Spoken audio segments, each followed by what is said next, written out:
Okay, so you guys send in some really cool stuff, and we're excited to jump into one of your recent submissions. Yeah, this is going to be good. Yeah, an article all about how to create the ultimate productive workspace. I love it. Yeah, right? Who doesn't need that? I mean, It's a honestly, bit the holy grail. totally. So today, our mission is to go beyond the surface level stuff. Absolutely. Like, we're going to pull out the actionable steps, the Yes. key insights Hmm. to help you guys not just work harder, Right. but really optimize your environment for better work and, importantly, well-being. Yeah, because it's not just about grinding it out. Yeah. It's about creating a space where you can thrive. Right, exactly. And this article, How to Create a Productive Workspace, Yeah, such a good title. it's a great jumping off point. It is. Because it lays out some, really foundational principles, Mhm. but we want to Go deeper? go deeper, connect the dots, and really explore what do these recommendations actually mean for your day-to-day output. Yeah, and you know what I found really interesting about this Hmm. is that it's such a basic concept, like setting up your workspace. Yeah, you would think. Right. You would think everybody has that figured out. Right. But there's so much nuance to it. Yeah, and they uncovered some really surprising stuff, Yeah, tell me. like how scent can actually impact your focus. Oh, interesting. The science behind why having plants is so beneficial. I love that. And not just like a tidy desk, Right. but truly decluttering to clear your mental space. Yes, it's like outer order, inner calm. Yeah, exactly. Yeah. So let's start with the fundamentals. Okay. Creating a space that's both comfy and functional.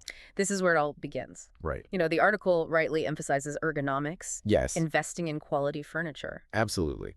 And it's easy to overlook this Yeah, you do. because you think, oh, I can just make do with what I have. Right. Or it's not that important. Yeah. But think about it. If you're constantly fidgeting, Yeah. dealing with discomfort, Yeah. that's mental energy that's being siphoned away Yes. from your actual work. Absolutely. It's not just about feeling good in the moment. It's not. It's about long-term cognitive efficiency. 100%. Right. And it's not just a fancy chair, is it? No. The article highlights good lighting, Mm-hmm. especially natural light, Yes. and its positive impacts. Yeah. It's amazing how something as simple as opening your blinds Yeah. can really shift your mood and your productivity. Like, what's the real story there? So think of natural light as this key regulator for your body's internal clock, Okay. like your circadian rhythm. Right. And studies suggest that consistent exposure during the day can boost your daytime alertness Wow. by a significant margin. Okay. We're talking percentages that directly impact your focus. Interesting. And then it also contributes to better sleep quality at night, Oh, wow. which then fuels your productivity the next day. It's all connected. It's all connected. Blue. And on a more practical level, good lighting, whether it's natural or artificial, minimizes eye strain, Oh, that's huge. which is a major but often unnoticed drain on our concentration. That's so true. I hadn't really thought about that. Yeah, it's sneaky, Yeah. but it's there. Okay, so we've got the lighting, and there's the desk itself. Yes, the command center. Yeah, it needs to be functional Functional. with your essential tech within easy reach. Absolutely. But the article makes a really strong case for storage. Yes. Having ample storage leads to a cleaner workspace. 100%. They're two sides of the same coin. They are. Consider this a cluttered physical space. Yeah. Can often mirror a cluttered mental space. Oh, that's interesting. Right? And when your desk is disorganized, Mm-hmm. it can contribute to feeling overwhelmed Yeah. and make it harder to focus on the task at hand. Right. So having dedicated storage solutions Mhm. allows you to put things away when you're done with them, Yeah. creating that visual clarity that supports your concentration. I like that. And this ties directly into our next point, Okay. Yes. the power of tidiness. Yes. The article is very pro daily tidying. Oh, yeah. A quick reset when you arrive and another before you leave. I love that. Sounds almost too simple. But Uh, what's the real benefit beyond just like Beyond aesthetics. looking neat? Yeah, exactly. Yeah. So think of it as creating mental bookends to your workday. Okay. That initial tidy up, Uh-huh. it's not just about aesthetics. It's like signaling to your brain, Okay. time to focus, Right. get to work, Yeah. and then the end of day, tidy up helps you mentally detach from work, Ooh, I like that.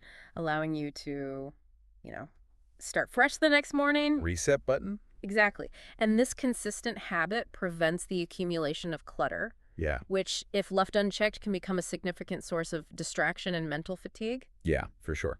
The article's suggestion to establish an organizational system Yeah. is crucial here Yep. because it makes this daily tidying sustainable. Mm-hmm. So it doesn't feel like this massive chore. Like a huge mountain Right, exactly. every day. Every day. Okay, so we've got a comfortable space, good lighting, Check. Check. relatively tidy. Yeah. What about keeping our energy levels up? Yes, this is important. The article talks about having refreshments within easy reach. I'm a big fan of this. Me too. I'm all about snacking. So am I.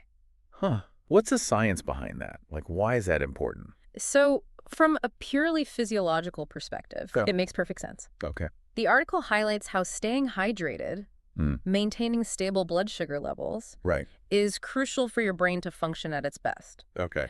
But what's really insightful here Yeah. is the emphasis on easy access. Yeah. It's not just about having, snacks and drinks available. It's about minimizing the disruption to your workflow when you need a quick pick-me-up. Yes. Imagine trying to stay focused when you're feeling that afternoon slump. Mm-hmm. Ugh. But you have to, like, trek to the kitchen Yeah. to get something Yeah. versus having a healthy snack or a glass of water. Right there. Right there. Right to go. It can prevent a significant dip in your productivity. Yeah. Like no major expeditions. No. The kitchen, just a quick grab Yeah. from a drawer or a shelf Exactly. nearby. It's all about preventing those moments where your concentration breaks as you're searching for something. Right. Because once you get up, It's over. it's like, It's like the floodgates have opened. I know, you start doing other things. Yeah. You see something else that needs to be done. Right. And suddenly you're like, I'm cleaning the bathroom. yeah, you're cleaning the bathroom. You're like, wait, what was I doing? Exactly. So a short intentional pause for a quick refreshment Yes. is far less disruptive than pushing through until your energy crashes, Yeah. which often leads to a much longer and less productive break later on. That is so true. It's about proactively managing your energy levels. I like that. Yeah. Okay, let's talk about something I always find really interesting. Okay. Bringing nature into your workspace Yes. with greenery. Plants. Plants, it's more than just decoration, right? So much more. Yeah. The article references numerous studies Mhm. that point to a really tangible link between having plants in your workspace Yeah, and increased productivity. I believe it. And it's fascinating to kind of explore the reasons why. Yeah. Some research indicates that simply having a plant in your line of sight Mm. can improve your attention span measurably Wow. and even help reduce levels of stress hormones in your body.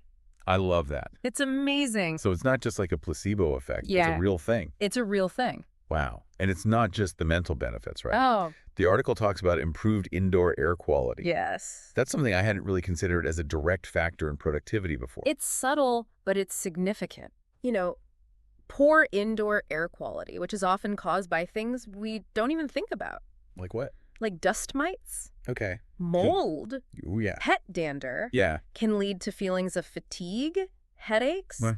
even respiratory issues, Wow. all of which directly impact your ability to concentrate. That makes sense. And plants act as natural air purifiers. Okay. They help filter out certain toxins. So it's like a win-win. It is. You get the mental benefits and then also the the physical benefits. Yeah, the air purification. And the article's advice to choose low-maintenance plant varieties, Yes. especially those that can thrive in lower light conditions, is really helpful. Absolutely. It's all about setting yourself up for success. Right, because if you get a plant that's super high maintenance And it dies. and it dies immediately, Yeah. that's not very good. That's demotivating. Okay, up next, the subtle but potentially powerful influence of scent. This is one of my favorite topics. I was really surprised by this when I read it. I know, it's fascinating. Right? Yes. The article discusses how specific scents can trigger distinct brain responses. Yeah?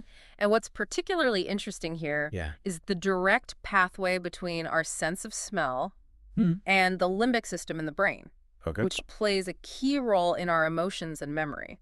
Interesting. So this explains why certain aromas can have such a noticeable impact Okay. on our mood and cognitive function. Yeah, like citrus for sharpening your thinking. Yes. Peppermint and cinnamon for boosting concentration and energy. It's like personalized aromatherapy for productivity. It is. Are there any scents that we should be cautious about? That's a great question. Like, could some be distracting or? Yeah, absolutely.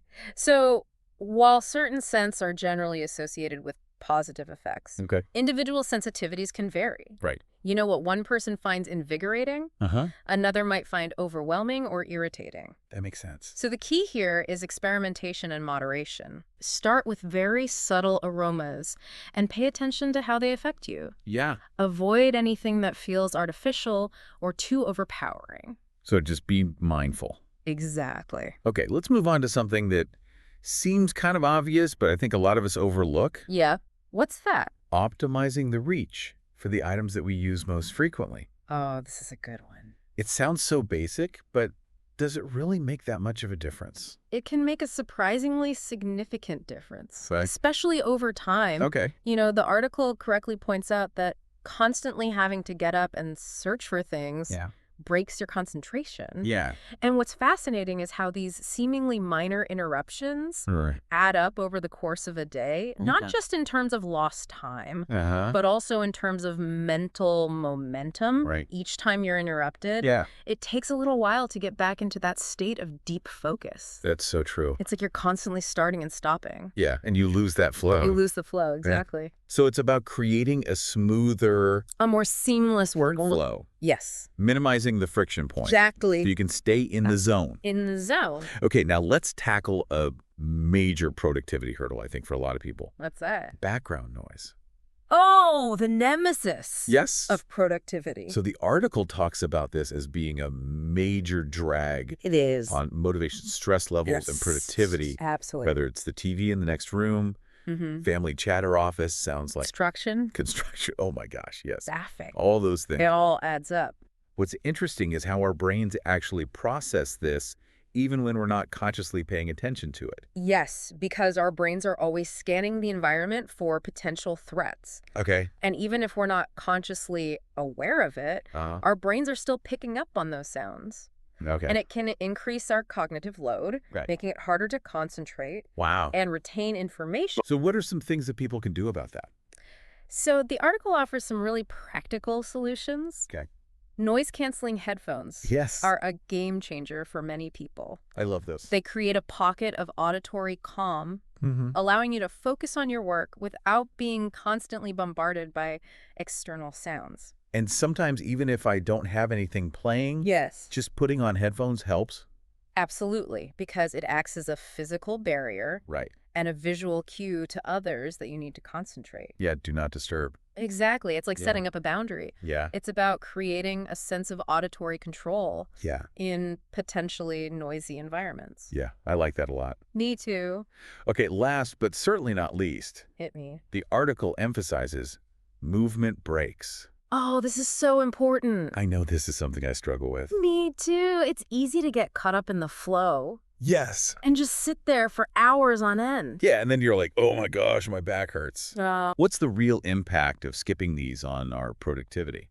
So it's absolutely crucial for both your physical and mental well-being. Okay. And it has a direct impact on your productivity levels. Okay. The article explains how short breaks for movement help to re-energize your body and sharpen your focus. Interesting. Think about it, sitting in the same position for extended periods can lead to physical fatigue stiffness, which in turn makes it harder to concentrate. That makes sense. So it's like a downward spiral. It is. You sit, you get stiff, you can't focus.